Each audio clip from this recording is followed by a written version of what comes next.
GIS यानी कि geographic information system, इसके हम MCQ मल्टीपल चॉइस क्वेश्चन लेंगे जो कि इंटरव्यू, वाइवा और बाकी एग्जामिनेशन में आपके बहुत काम आएंगे। GIS स्टैंड्स फॉर, अब इसमें ऑप्शन है geographic information system, generic information system, geological information system और फाइनली है ज्योग्राफिक इंफॉर्मेशन शेयरिंग। आपको क्या लगता है इसका सही उत्तर क्या है? बिल्कुल सही आपने पहचाना, इसका सही उत्तर है ज्योग्राफिक इंफॉर्मेशन सिस्टम।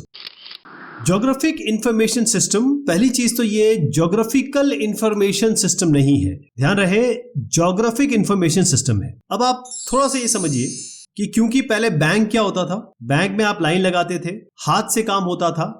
आज से 20 साल पहले आपको पहुंचा रहा हूं, 20-25 साल पहले। लेकिन आज जो बैंकिंग है, आप UPI का यूज करते हैं, सब कुछ ऑनलाइन हो गया है। तो ज्योग्राफी भी तो ऑनलाइन होनी चाहिए। तो जब ज्योग्राफी ऑनलाइन हुई तो इसके लिए बहुत सारे सॉफ्टवेयर बने और बनते बनते बनते आज हम उस सॉफ्टवेयर या उस सिस्टम पे पहुंचे हैं जिसको हम ज्योग्राफिक इंफॉर्मेशन सिस्टम कहते हैं। ज्योग्राफिक इंफॉर्मेशन सिस्टम इस तरीके से समझिए कि आपका ये मोबाइल है। अब इस मोबाइल में आप बहुत सारी चीज यूज करते हैं, यानी कि इसमें एक तो आपका ऑपरेटिंग सिस्टम होता है। ये मोबाइल खुद एक हार्डवेयर है और ऑपरेटिंग सिस्टम सॉफ्टवेयर है, और हर काम करने के लिए आप इसमें एक ऐप डालते हैं, जैसे गूगल पे का ऐप हो गया, आपके गूगल मैप्स का ऐप हो गया, इस तरीके के ऐप होते हैं। तो ज्योग्राफिक इंफॉर्मेशन सिस्टम भी इसी तरीके से एक कंप्यूटर सिस्टम है, यानी हार्डवेयर की बात हो रही है। इसमें जब ये ऐप या फिर सॉफ्टवेयर आप डालेंगे, ये केवल मोबाइल की बात नहीं कर रहा हूं मैं, चाहे वर्क स्टेशन हो चाहे कंप्यूटर सिस्टम हो, उसमें आप ज्योग्राफिक इंफॉर्मेशन सिस्टम, जो कि एक्चुअली में एक सॉफ्टवेयर ही है, लेकिन इसको सॉफ्टवेयर नहीं कह सकते क्योंकि यहां पर हार्डवेयर की जरूरत पड़ती है। उसमें आप डेटा को एनालाइज कर सके, देख सके, उससे मीनिंगफुल इंफॉर्मेशन निकाल सके। और डेटा कौन सा होगा? ये डेटा होगा ज्योग्राफिकली रेफरेंस्ड इंफॉर्मेशन। इसका मतलब क्या होता है? अब आपने कोई एक फोटो खींच ली अपने घर में, आप गए, जैसे स्नैपचैट में है ना, आपने कहा कि भाई मेरे घर, मैं कहीं भी मैप में अगर ये अपनी फोटो डालूं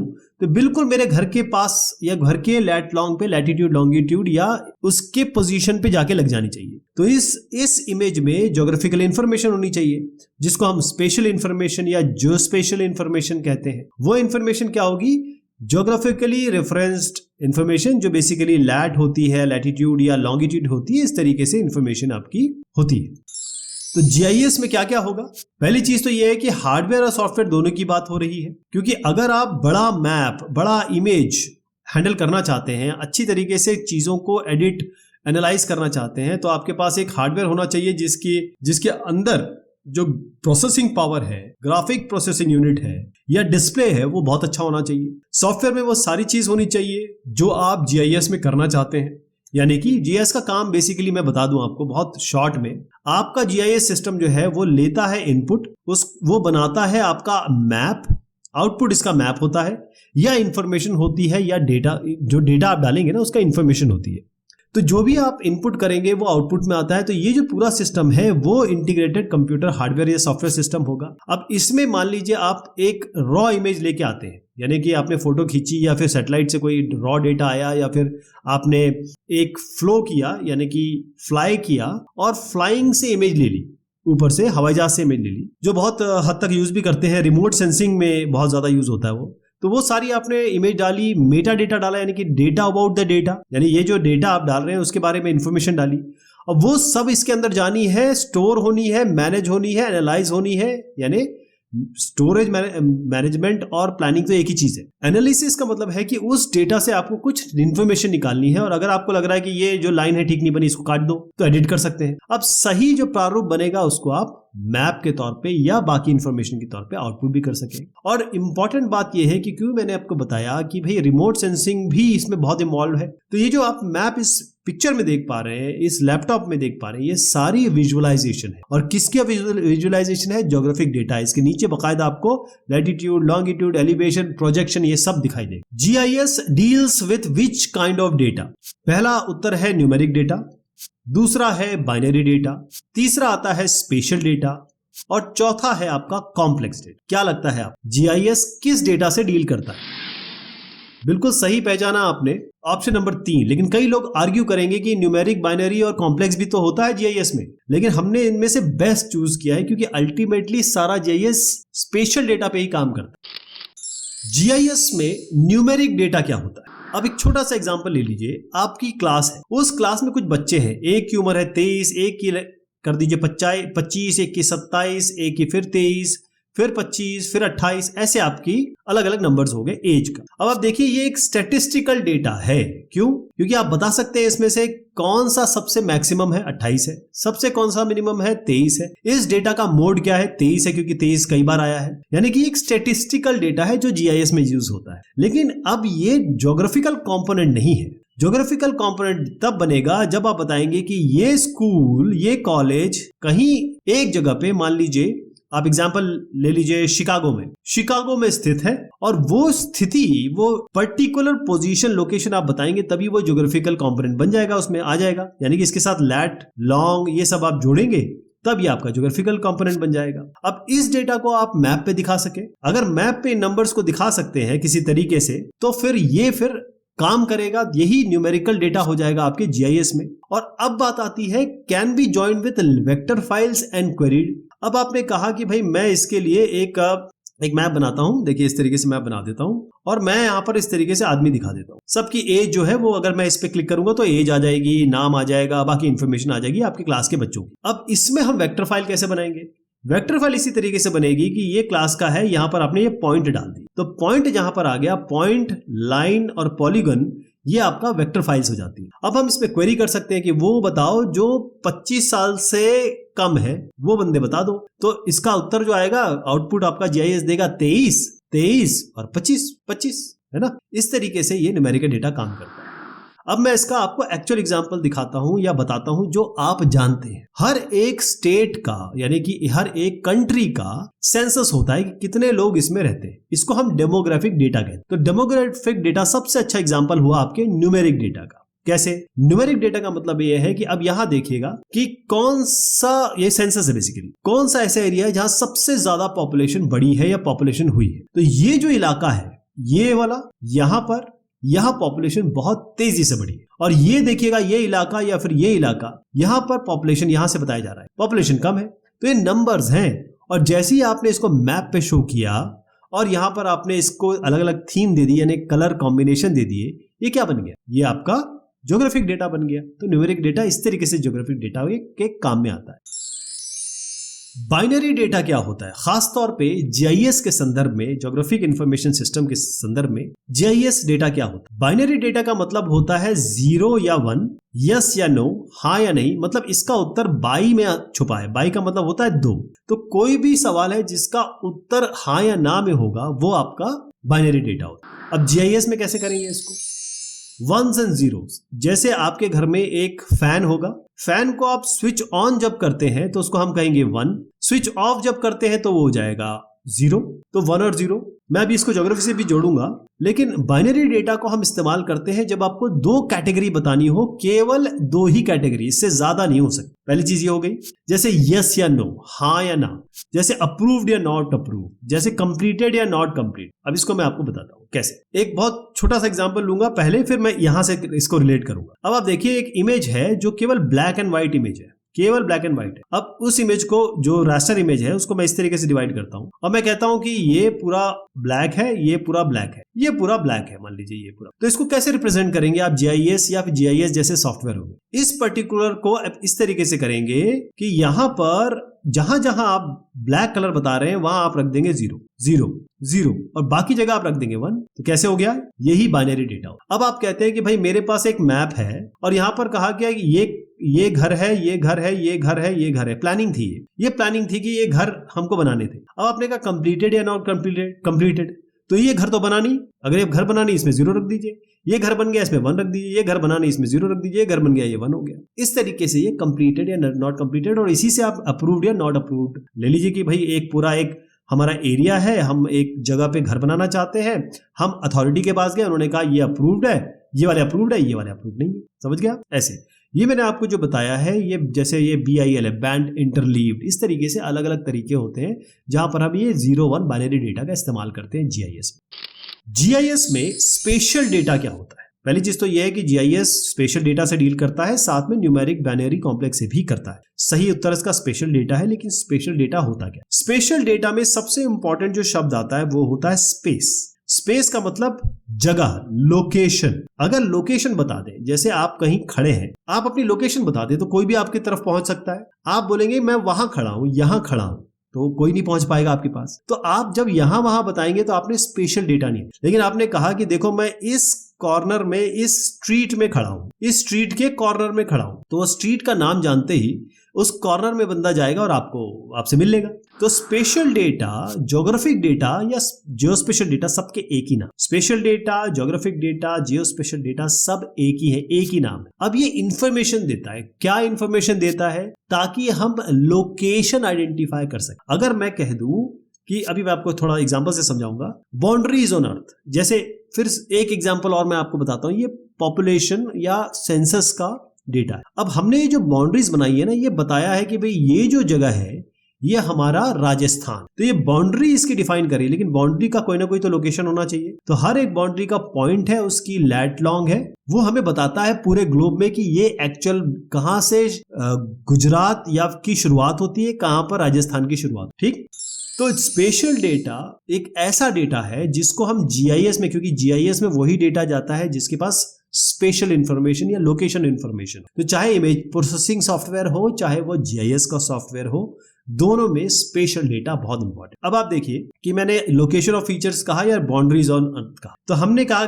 कि भैया हमारा ये इलाका है। लोकेशन ऑफ फीचर्स का मतलब ये है कि भाई ये पेड़, ये जो पेड़ आदमी खड़ा है वो यहां इस पेड़ के पास खड़ा है। तो हम ये बता रहे हैं कि आदमी पेड़ के पास खड़ा है, लेकिन आदमी कहां है, पेड़ कहां है, लोकेशन कैसे बताओगे आप? तो यही आदमी और पेड़ ही तो ज्योग्राफी बनाते हैं, हम ही तो है, लैंड कवर हम ही है, लैंड यूज हम ही है, हम सभी, चाहे वो जगह की बात करो, लिविंग थिंग या नॉन लिविंग थिंग, वो सब की लोकेशन तो जानना जरूरी है ना, वही स्पेशल डेटा होता है। जीआईएस में एक और इंपॉर्टेंट डेटा है, वो है कॉम्प्लेक्स डेटा। वैसे तो हम जीआईएस में स्पेशल डेटा का इस्तेमाल करते हैं, लेकिन यही के अलग अलग विधाएं, सब सारे डेटा में जरूर आपके स्पेशल कंपोनेंट होगा, लेकिन कॉम्प्लेक्स डेटा क्या होगा? देखिए, कॉम्प्लेक्स डेटा का मतलब होता है वो डेटा जो बहुत बड़ा है, बहुत लार्ज है, कोई एक स्पेशल फिनोमेना बताता है। इसका मतलब समझिए, अब एक सैटेलाइट है, सैटेलाइट इमेज लेगा एक, और ये जो इमेज है, मान लीजिए आप आइकोनॉस का डेटा ले लीजिए, क्विकबर्ड का ले लीजिए, 11 किलोमीटर बाय 11 किलोमीटर का आपको ये डेटा देता। अब इसका स्पेशल रेजोल्यूशन, यानी कि जो एक छोटा सा एरिया ये कवर करता है, सबसे माइन्यूट एरिया जो कवर करता है, उससे आप एक कार को आइडेंटिफाई कर सकते हैं। अब आप देखिए, हजारों किलोमीटर ऊपर सैटेलाइट इतना डेटा अगर हमारा ले रहा है, हमें दे रहा है, तो ये इमेज कितने साइज की होगी? कम से कम 2 GB से ऊपर की होगी। इस 2 GB के डेटा को हैंडल करने के लिए कंप्यूटर सिस्टम में, हार्डवेयर में हमको क्या चाहिए? हमको अच्छी प्रोसेसिंग पावर चाहिए। तो इसी डेटा को हम कॉम्प्लेक्स डेटा कहते हैं, क्योंकि इसमें हाई रेजोल्यूशन है, और यही अच्छा सॉफ्टवेयर जो है जीआईएस सॉफ्टवेयर, वो इसे डील करता है। मल्टीपल एट्रीब्यूट का मतलब ये होता है कि आपने क्या किया कि एक भाई साहब हैं, उनके बारे में नाम लिख दिया यहां पर, और उनका यहां पर एज लिख दी, ये डेटा हो गया। लेकिन मान लीजिए मैं इसको बढ़ा दूं, नाम, एज, एड्रेस हो गया, जेंडर हो गया, लीनेज हो गया, भाई किस खानदान में, पापा का नाम हो गया, मदर का नाम हो गया, भाई का नाम हो गया, ब्लड ग्रुप हो गया, तो कितने एट्रीब्यूट्स बढ़ गए। जब ये एट्रीब्यूट्स बढ़ जाते हैं तब हम डेटा को कॉम्प्लेक्स डेटा बोलने लगे। डाइवर्स सोर्सेस का मतलब है ये डेटा आया कहां से। अब डेटा जो आया है, मान लीजिए आपने कहा कि ये एजुकेशन इनकी बीटेक है, तो ये डेटा आया कहां से? किसी बाहर के सोर्स से आया। तो जब डेटा बहुत अलग अलग सोर्सेस से आता है तो वो कॉम्प्लेक्स डेटा होता है। डायनेमिक चेंजेस का मतलब ये है कि आज आपने एज लिख दी इनकी 25, अब 1 साल बाद वो जो डेटा है वो तो ये तो नलीफाई हो गया, ये तो खत्म हो गया। क्यों? क्योंकि इनकी एज तो 26 साल हो गई। तो डायनेमिक चेंजेस जो जिस डेटा में होते रहते हैं वो कॉम्प्लेक्स डेटा कहलाता है। इन डेटा को अगेन मैं बताऊं, हैंडल करना, चाहे वो जीआईएस सॉफ्टवेयर हो, चाहे वो इमेज प्रोसेसिंग सॉफ्टवेयर हो, बड़ा मुश्किल होता है। चाहे उसको स्टोरेज करें, चाहे इसको प्रोसेस करें, क्योंकि यहां पर जीपीयू की रिक्वायरमेंट बहुत जबरदस्त होती है। Processing power i5, i7 Xeon processor इसमें लगते हैं। एनालिसिस इसकी करने के लिए जो डेटा हमको फटाफट मिले, हम भेज सकें, शेयर कर सकें और उन्हें देख सकें। अब 2 GB के डेटा, अब एक ही डेटा हुआ ना ये। अगर मान लीजिए मल्टीपल सीन आप लगाना चाहते हैं, मल्टीपल सीन आप दिखाना चाहते हैं, 2 GB को मल्टीप्लाई कर लीजिए आप 11 किलोमीटर के हिसाब से।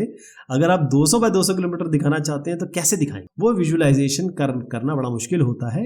कॉम्प्लेक्स डेटा की ये सारी फीचर्स हैं, ये सारी characteristic. By spatial data we mean data that has spatial data complex values जिसमें हो, क्या वो स्पेशल डेटा है? पोजीशनल वैल्यू हो, क्या वो स्पेशल डेटा है? ग्राफिक वैल्यूज अगर किसी चीज में हो वैल्यूज में, तो वो स्पेशल डेटा है।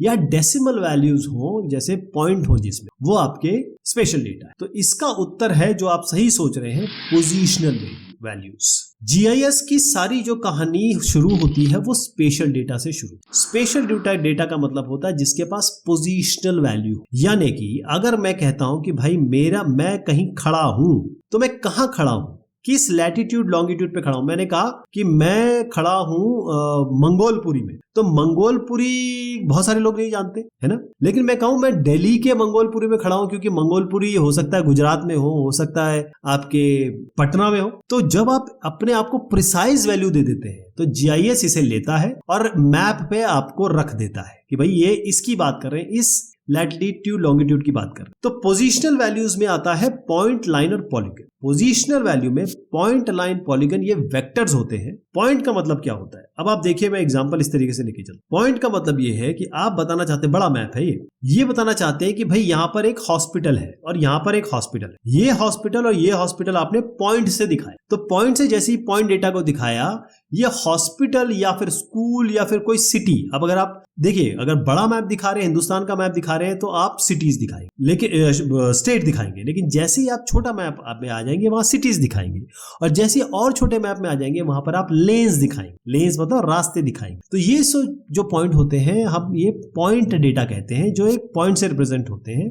क्योंकि पॉइंट का कोई डिमेंशन नहीं होता है, इसका एरिया हम निकाल नहीं सकते, ये केवल एक बिंदी की तरह होता है, तो इसे हम पॉइंट डेटा कहते हैं। जहां तक लाइन डेटा की बात आती है, आर्क डेटा है। इसका मतलब ये है कि हम लाइन से रिप्रेजेंट करेंगे। अब यहां पर एक रोड है, ये रोड ऐसी जा रही है, यहां पर एक रोड के साथ एक रेलवे लाइन जा रही है, ऐसे कर, ये रेलवे लाइन है। तो इनको हम लाइन से रिप्रेजेंट कर रहे हैं ना, चाहे रिवर हो, नदी हो, चाहे स्ट्रीट हो या ट्रेल्स हो, रास्ते हो, वो सब लाइन डेटा से रिप्रेजेंट करेंगे।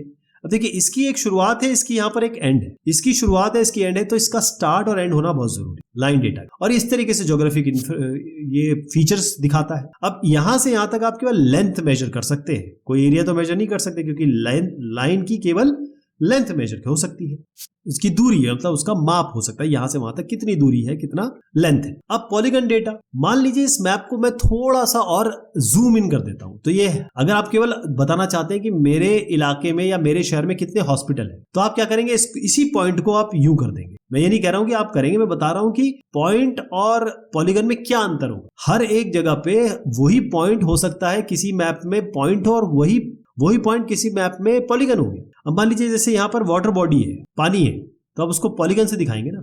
यानी कि पॉलीगन का मतलब क्या हुआ कि एक ऐसा जीआईएस ऑब्जेक्ट जहां पर एक्स वाई कोऑर्डिनेट सीरीज में होंगे। जैसे ये पॉइंट हमने लिया, ये पॉइंट लिया, ये पॉइंट लिया, ये पॉइंट लिया, तो ये सारे हमने इस तरीके से जोड़े, और जोड़ के आप स्टार्टिंग और एंड दोनों सेम होगा, मतलब यहां से शुरू करेंगे और स्टार्टिंग और एंड पॉइंट आपका सेम होगा। जैसे ही आपने ये बोला, तो इसका x1 y1 कोऑर्डिनेट हो गया, इसका x2 y2 कोऑर्डिनेट हो गया, इस तरीके से x3 y3 और x4 y4 हो जाएगा। अब यहां पर क्योंकि एरिया आ गया, तो इसका एरिया भी आप मेजर कर सकते हैं, भाई इसका एरिया क्या है, वर्ग जिसे कहते हैं, और पेरीमीटर क्या है, मतलब यहां से आप चले तो कितनी दूरी आपने तय की यहां से यहां। इसी तरीके से इसका एरिया ये कर सकते हैं मेजर, इसका पेरीमीटर कर सकते हैं। तो पॉइंट, लाइन, पॉलीगन जीआईएस में पोजिशनल वैल्यूज है, वो ये होती है। What is metadata? Option है अपने पास, it is data about data. दूसरा ऑप्शन है अपने पास, it is meteorological data, oceanic data, या फिर कंटूर डेटा। क्या लगता है आप, क्या सही उत्तर है? मेटा डेटा का सही उत्तर है इट्स डेटा अबाउट डेटा, मतलब जो डेटा है, जो जानकारी है, जो कंटेंट है, उसके बारे में और जानकारी। तो मेटा डेटा का मतलब होता है जो हमारे पास हाथ में डेटा है, उसके बारे में और इंफॉर्मेशन। देखिए, मैं बोलूं कि मेरा नाम है एडम। अब एडम तो अमेरिका में भी हो सकता है, एडम इंडिया में भी हो सकता है, कहीं भी हो सकता है। अब आपने कहा मैं एडम हूं, मैं दिल्ली में रहता हूं, तो पता चल गया ये एडम दिल्ली के बारे में बात हो रही है। या फिर उन्होंने कहा मैं एडम हूं, मैं कनाडा में रहता हूं, तो ये कनाडा वाले एडम हो गए। अब इन्होंने कहा कि भाई अभी भी पूरी इंफॉर्मेशन नहीं मिली, इन्होंने कहा कि मेरी एज है 25 साल, जो कनाडा में रहते हैं उनकी एज है 35 साल। तो ये जो आपने देखा ना, कहाँ रहते हैं, क्या इनकी एज है, ये इन आदमी जो कि डेटा है उसका मेटा डेटा है, ये सारा इसका मेटा डेटा है। ठीक है जी, डेटा के बारे में और इंफॉर्मेशन बताना उसे मेटा डेटा कहते हैं। तो जैसे हम आगे बढ़ेंगे, हम ये देखेंगे जब हम जियो स्पेशल या मेटा डेटा के बारे में, स्पेशल डेटा के मेटा डेटा के बारे में बात करते हैं, तो उसमें हम कोई भी मैप ऐसे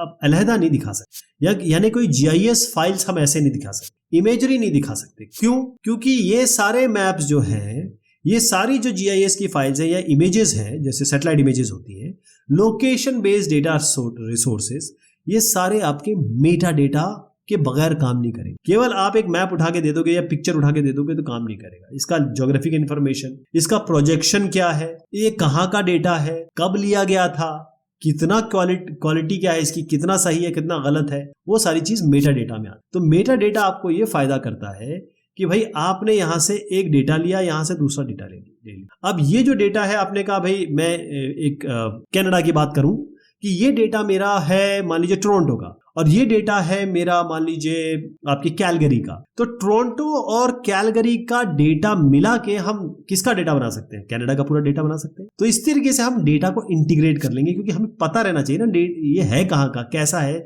इसकी इंफॉर्मेशन, मतलब मेटा डेटा क्या है। इंटरऑपरेबिलिटी का मतलब ये होता है कि भाई आप एक सॉफ्टवेयर में इसे यूज कर रहे हैं, मान लीजिए इल्विस में यूज कर रहे हैं, अब इसको आप ले जाना चाहते हैं ArcGIS में। एग्जांपल दे रहा हूं, तो कैसे ले जाएंगे? जब तक आपके पास इसकी एक्स्ट्रा इंफॉर्मेशन नहीं होगी, ArcGIS के को और भी चीजें चाहिए होंगी, हो सकता है कम चीजें चाहिए हो। डेटा शेयरिंग भी यही एग्जांपल हो गया कि भाई आपका पूरा का पूरा कनाडा ये दो डेटा शेयर कर सकता है ना आपस में, उनकी अथॉरिटीज आपस में शेयर कर सकती है, तभी जब इसका डेटा का डेटा हो, डेटा के बारे में जानकारी हो। और जैसे मैंने आपका कहा GIS प्लेटफॉर्म्स या फिर यूजर, अब एक यूजर के सामने, जैसे मैंने कहा ना कि यूजर के सामने आप मैप रख दें, अरे ये मैप कहाँ का है, कब लिया गया था, इसकी इंफॉर्मेशन बताओ, कौन से सैटेलाइट का डेटा है, क्या इसका रेजोल्यूशन है, कि कौन से समय में लिया गया था, ये सारी इंफॉर्मेशन आपका मेटा डेटा होती है, जो डेटा के बारे में डेटा होता है। Key components of spatial data quality includes, option है अपने पास positional accuracy, temporal accuracy, lineage and completeness,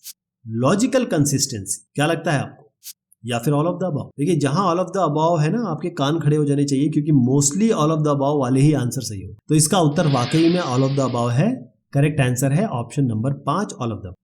पहले समझिए क्वालिटी क्या होती है। क्वालिटी से ऐसे समझिए, किसी एक जैसे एक दुकान पे गए जिसपे केवल छप्पर है, वहां आप चाय पीने गए, ठीक। अब उसने कौन सा पानी यूज किया है, वो आदमी क्या है, गंदगी में रहता है, साफ सुथरे में रहता है, 5 रुपए की चाय दे रहा है वो। लेकिन जैसे ही आप किसी एक एस्टैब्लिश दुकान में गए, वो दे तो रहा है 50 रुपए में, यही चाय दे रहा है, लेकिन आप देखेंगे बिल्कुल साफ सुथरा है। इसका जो पानी है, यानी कि जो वाटर ये यूज कर रहा है टी के लिए, वो बहुत साफ सुथरा है, क्लीन है, यानी कि ये ISI मार्क्ड कह लो, या फिर आप कोई इसके ऊपर क्वालिटी चेक हो रखा है। तो ये क्वालिटी स्पेशल डेटा में भी तो होनी चाहिए, GIS में भी तो होनी चाहिए। यही बात है कि डेटा क्वालिटी में कंप्लीटनेस होती है, मैं सबके बारे में आपको बताऊंगा। लॉजिकल कंसिस्टेंसी होती है, पोजिशनल एक्यूरेसी होती है, थीमेटिक एक्यूरेसी होती है, टेम्पोरल एक्यूरेसी होती है, और यूजेबिलिटी, तभी स्पेशल डेटा की क्वालिटी नापी जाती है। पहले मैं बता दूं कि स्पेशल डेटा क्वालिटी ये तरीका है कि हम डेटा के एक्यूरेसी के बारे में पता कर सके, डेटा कितना रिलायबल है, कितना विश्वास कर सकते हैं वो पता कर सके, क्या ज्योग्राफिक इंफॉर्मेशन सिस्टम में या इमेज प्रोसेसिंग सॉफ्टवेयर में हम इसको यूज कर सकते हैं,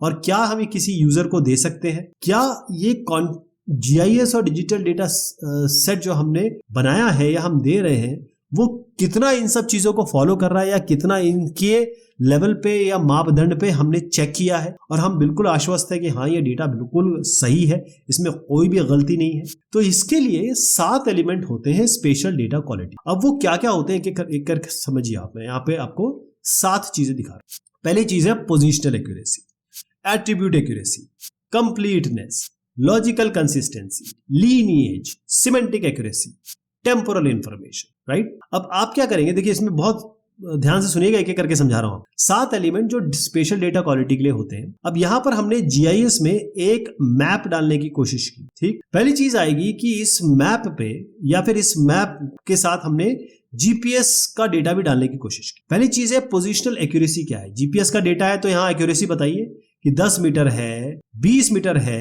क्या एक्यूरेसी है इसकी। दूसरी चीज आती है एट्रीब्यूट एक्यूरेसी। एट्रीब्यूट का एक्यूरेसी का मतलब ये होता है कि मान लीजिए आपने इसमें इस GPS या इस मैप डेटा में कुछ एट्रीब्यूट्स डाल दिए।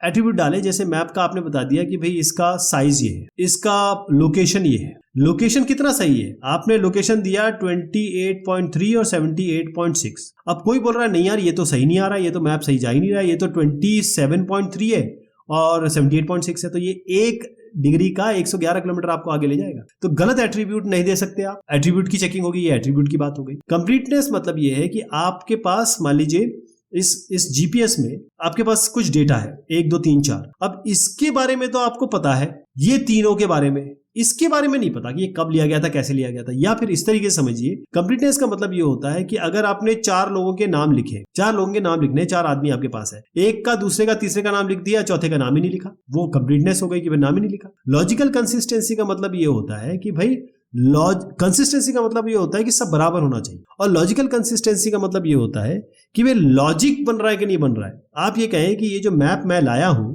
ये है सब कुछ सही सही बता दिया कि इसका साइज ये है, लोकेशन ये है, ये सब ये है, लेकिन ये दिखने में बिल्कुल काला है, या फिर दिखने में ये आपको कहीं अंटार्कटिका का दिख रहा है, अंटार्कटिका का दिखा के आप बता रहे हैं कि इस लोकेशन का है, तो लॉजिकल इनकंसिस्टेंसी हो गई उसमें। लीनेज मतलब है कहां से आया है, कहां से डेटा आपने लिया और आगे मैप बता दिया कि भाई ये डेटा है, अब कहां से आया है, ये किस आइकोनोस से आया है, क्विक बर्ड से आया है, किसी और सैटेलाइट से आया है, इसका लीनेज तो बताइए। सिमेंटिक एक्यूरेसी मैं यही नाम पे लाता हूं। आपने कहा मेरे पास 4 आदमी है, एक का नाम अमित है, तो अमित का नाम आपने ये लिख दिया अमित, तो गलत हो गया। उसने कहा मेरा नाम अमित है भाई, AMIT है, तो सिमेंटिक एक्यूरेसी यहां पर काम कर गई। टेम्पोरल इंफॉर्मेशन में है, आपने मैप लाया और मैप लाते हुए आपने कहा कि मैंने ये 2007 का मैप दिया, और जैसे ही आपने देखा इसको, अरे ये तो 1997 का मैप है यार, कहाँ ये 10 साल बाद का मैप दे दिया मुझे। यानी कि टेम्पोरल का मतलब होता है टाइम से रिलेटेड। तो ये सारी स्पेशल डेटा क्वालिटी को गवर्न करने वाले 7 एलिमेंट्स हैं। Spatial databases are